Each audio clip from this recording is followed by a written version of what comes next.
Bonjour à tous et bienvenue dans Zygomatique, le mag des diversités sur Radio Sensation. J'ai le plaisir d'accueillir Thomas Faucheux. Bonjour.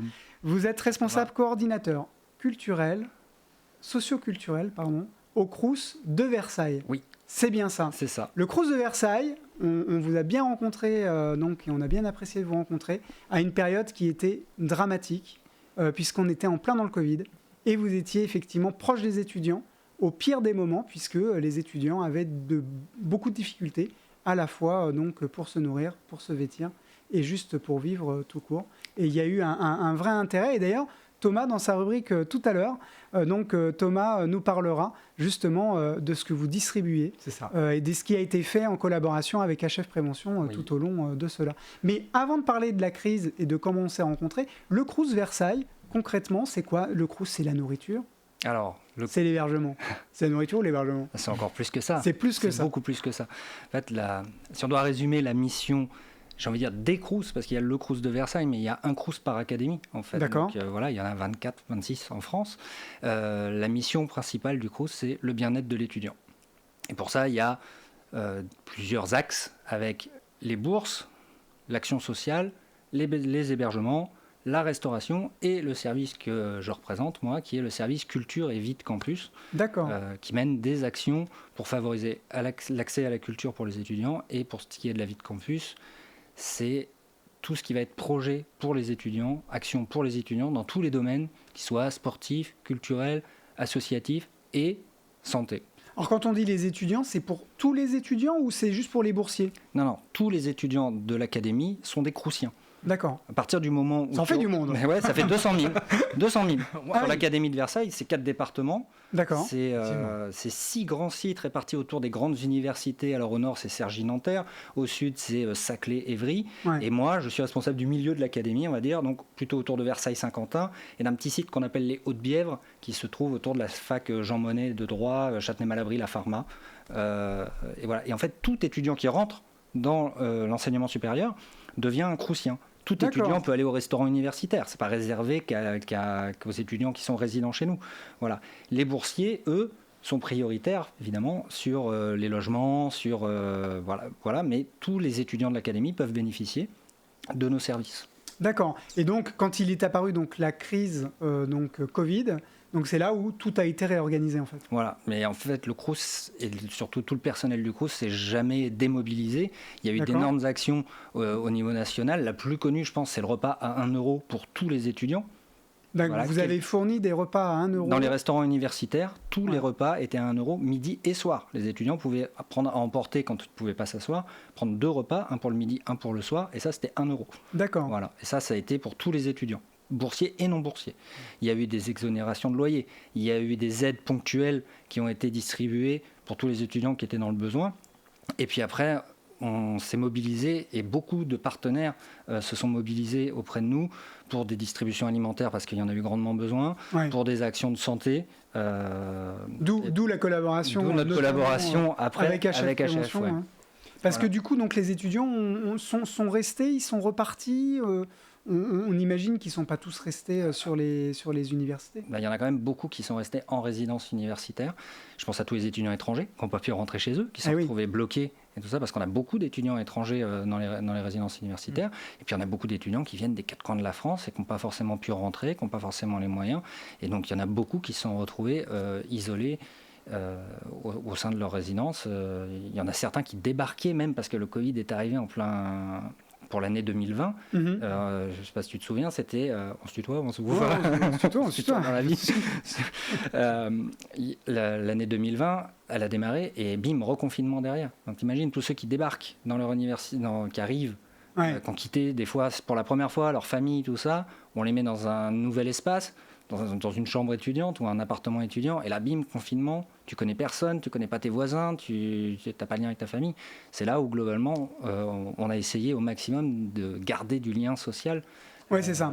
C'est-à-dire que là où j'imagine que le coordo socio-culturel faisait donc des activités de loisirs, etc., tu t'es retrouvé à faire de la distribution alimentaire. Très rapidement, oui, la culture. Alors, je détestais le terme non essentiel, tu t'en doutes. Elle n'était pas essentielle, elle n'était juste pas compatible.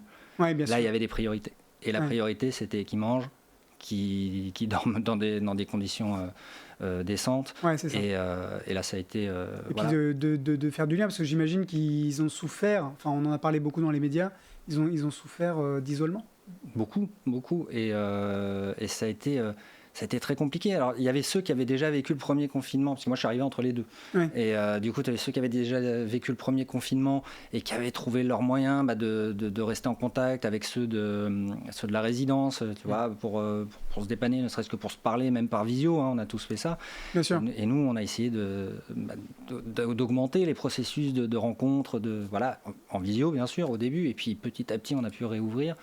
Et à côté de ça, on a énormément de gens qui sont venus nous aider. Et je veux les remercier. Et puis j'en cite quelques-uns parce que il y en a eu beaucoup, mais les secours populaires, le Lions Club, les conseils départementaux. Et ça allait jusqu'à même des associations de parents d'élèves, d'un petit groupe à Châtenay-Malabry, par exemple, des parents d'élèves d'un groupe scolaire qui sont venus avec leurs gamins, qui ont fait des petites provisions pour les étudiants et qui sont venus les mettre dans nos endroits où on a pu les distribuer. Ouais, c'est très touchant. Il y a eu un vrai élan, de solidarité. Et donc, du coup, là, rentrée universitaire, cette année, les étudiants vont comment ? Psychologiquement, humainement ? Ça a l'air d'aller, de base. Déjà, ils peuvent reprendre les cours à la fac. Alors ça, rien que ça, quand on a su ça, nous, on était... c'est le soulagement. C'est le soulagement, c'est-à-dire que tu fais pas des études, tu traverses pas la France, voire la planète, pour venir faire des cours dans ta chambre face à un ordinateur. C'est compliqué, c'est pas cool. Donc là, le fait qu'ils puissent retourner à la fac, c'est très bien. Si je peux parler d'une grosse action qu'on a mis en place avec la CEVEC, rapidement j'explique, c'est cette contribution que les étudiants payent en rentrant, non boursiers, qui payent en entrant dans l'enseignement supérieur.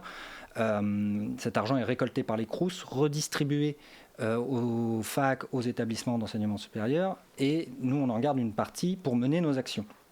Et par exemple, ce qu'on a mis en place pendant le Covid, mais qui continue là cette année, c'est consultations psychologiques en présentiel dans les résidences universitaires ou par téléphone, et c'est sur Doctolib, et tous les étudiants de l'académie, boursiers, non boursiers, tous les étudiants de l'académie vont sur Doctolib, ils cherchent Alliance C, qui est notre prestataire, prennent l'onglet Crous de Versailles et ils peuvent avoir des rendez-vous psychologiques. Énorme. Parce qu'on sait très bien on sait très bien que c'est pas fini. Ça va pas, on résout pas ça tout de suite.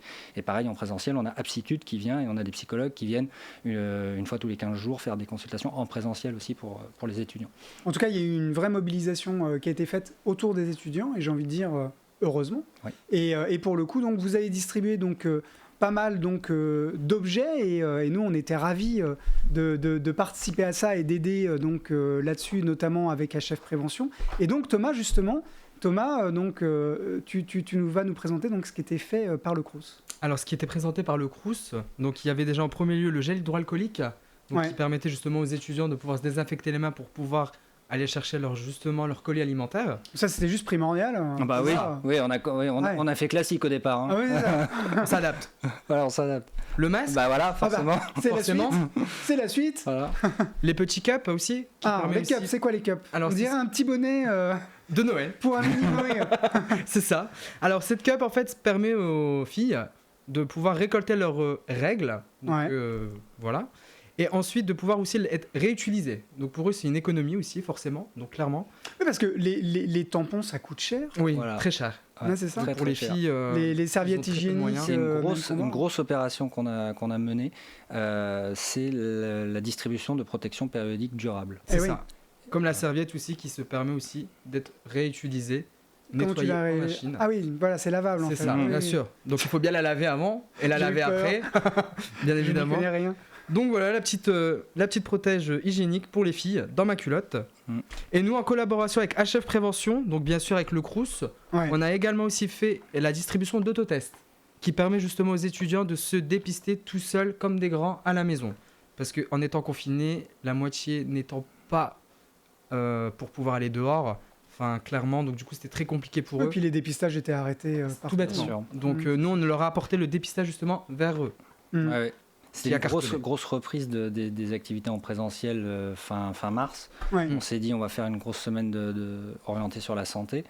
Et au départ, ça devait être la santé sexuelle parce qu'il n'y a pas que la Covid. Et puis on voulait peut-être un peu changer un peu tout ça. Donc un peu de thématique. Voilà, on a distribué aussi des préservatifs et tout ça. Et c'est là où on s'est rencontrés. Voilà. Exactement. Et voilà. Et HF nous a accompagnés dans beaucoup de déplacements, intervenus en résidence, en restaurant. Et ça a été... voilà. Et je dois dire aussi que, tu vois, on parle donc des protections périodiques réutilisables. On a fait installer dans toutes les résidences universitaires des distributeurs de protection périodique, la plus classique, serviettes, tampons et autres. C'est installé dans toutes les résidences universitaires depuis plusieurs mois déjà. Ça, c'est pas mal parce que du coup, ça permet aux gens de venir se servir sans pour autant qu'il y ait une distribution. Parce que j'imagine que les distributions, c'est pas forcément en plus tous les jours, quoi. Non. Et puis, alors au début, celle-là, moi je me souviens, c'était pendant le confinement, je prenais ma voiture, j'allais les mettre dans les boîtes aux lettres, parce que je ne pouvais pas rencontrer les étudiants. Combien, du coup, de serviettes périodiques ont été données, de gel on a une idée? Les gels, je me souviens, c'est 8000. 8000, ouais. Il y a eu une commande de 8000. Les protections périodiques, on ne doit pas être loin des 4000, je crois, tout ça. Plus après, donc, toutes celles qui sont commandées pour les distributeurs dans les résidences. Ah oui. On est sûr. Ouais, c'est colossal. C'est gros stock, ouais. En tout cas, merci donc Thomas. Merci aussi pour les étudiants d'avoir donc fait tout ça. Merci Thomas. Merci. 2 Thomas, c'est pas facile. Ouais, c'est compliqué. Du coup, ça fait 2 Thomas.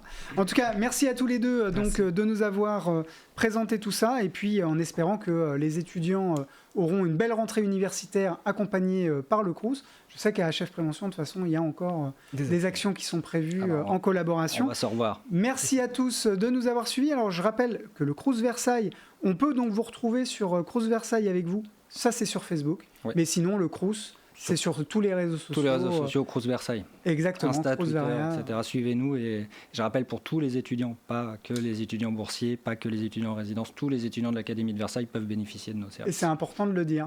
Merci à tous de nous avoir suivis. Alors, vous pouvez retrouver l'intégralité des informations et sur l'émission avec le site internet et l'application de Radio Sensation. Merci à tous.